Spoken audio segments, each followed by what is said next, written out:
基美病院整形外科主任陈俊佳表示，目前脸癌的标准治疗方式也是以年房的切除为主，同时嘛会用来进行主体组织的重建。为了避免主体组织皮瓣的坏死，基美病院嘛导入手术中的循血率、荧光显影，不但会用来确认处理好的皮瓣，而且手术后嘛利用植入式的杜普勒装置，侦测皮瓣的循环。每个再烦恼皮瓣的坏死。目前来讲，乳房的手术已经非常进步，我们都可以做到全乳的切除的时候呢，可以保留乳房跟乳晕。那所以我们在做自体重建，现在对整形外科来讲也是非常成功率也非常高，都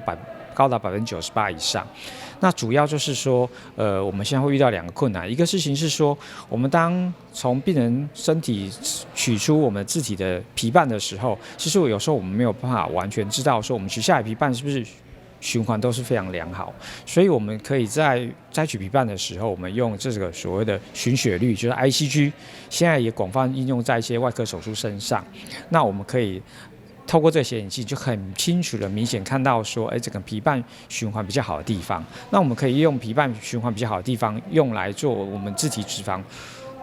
乳房的重建。那这样可以确保手术之后那个皮瓣的循环状况是良好的。那皮瓣循环良好有什么好处呢？将来这个皮瓣比较不会有疤痕，或者是说比较不会有挛缩的问题，所以它重建起来乳房的柔软度跟那个形状就会比较漂亮。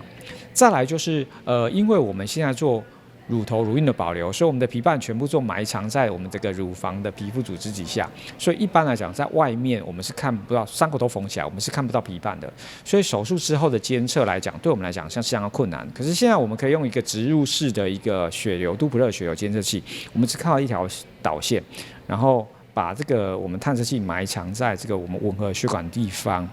那透过这个导线牵引出来，我们可以接在外面的那个监测器。那监测器就有个24小时的连续的